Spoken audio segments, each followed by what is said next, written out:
Morning, I saw this tweet from Sean McDowell. There's nothing particularly noteworthy about it, but it did prompt me to offer a reply to this common problem that I see within evangelicalism. So he sets it up like this. What are the top 10 affirming arguments for same sex unions? A biblical response to each. Note the language, the framing that Sean McDowell uses here. It's like, hey, we have this issue of same sex relationships. Now let's consider a biblical response. In other words, what do the biblical authors think about this? The underlying assumption here is that what biblical authors think about a particular issue is what we as Christians ought to think about that issue, but that's not necessarily the case. In fact, it's manifestly false that we should assume that simply because a biblical author thought something, we should think that as well. Think, for example, about the issue of science. The authors of the ancient Hebrew scriptures assumed and held to a three-storied understanding of the universe in which the earth is flat and the sun moves over the sphere, the dome of the earth every day.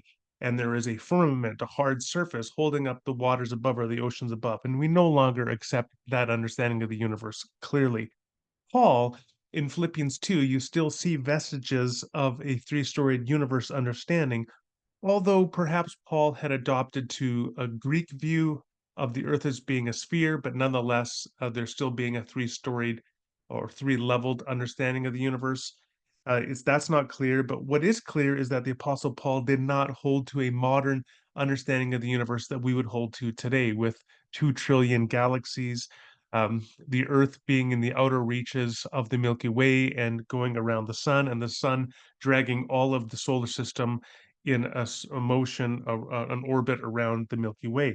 The Apostle Paul didn't hold that, yet we should believe what the scientists tell us on these issues, not what the Apostle Paul thought and not what the ancient authors of the Hebrew Scriptures thought. Another issue when it comes to ethics, this is one I've spent a lot of time on. Several biblical authors think that the way you deal with surrounding cultures is you completely eradicate and destroy the vestiges of their culture, that you kill their civilians under certain circumstances, that you punitively pelt people to death with rocks, that if a woman intervenes when her husband is in a fight with another guy and she grabs his genitals, you should amputate her hand, that if you suspect a spouse, a woman, of engaging in adultery, you should subject her to the test of the bitter waters, Numbers 5.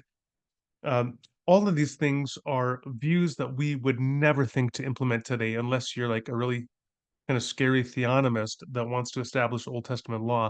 Most people recognize that these are not moral laws that we would want to implement today. And yet, these are the laws that ancient Near Eastern Israelites thought exemplified God's perfect theocratic kingdom.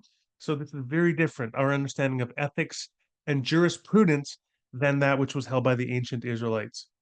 Speaking of prudence in particular, wisdom, in other words, the ancient biblical authors assumed that the way to raise your children into wisdom and goodness is to beat them and to whip them with a sebet, which is a hickory switch, like a hickory switch, which we think today rightly would be abusive and harmful.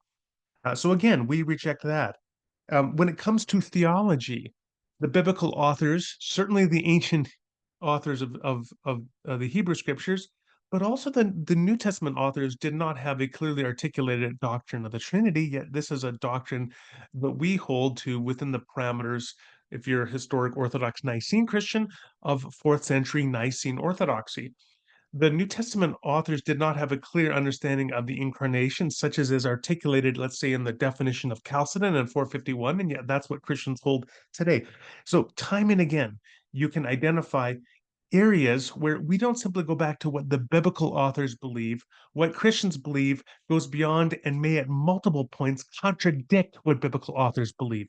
So when you come to an issue like same-sex relationships, to say, let's simply look at what the biblical authors believe, because what they believed is what we should believe, is a false assumption. Now, it may be that you should agree with the biblical authors on a particular view, but that cannot be your underlying assumption at the outset. You have to defend it.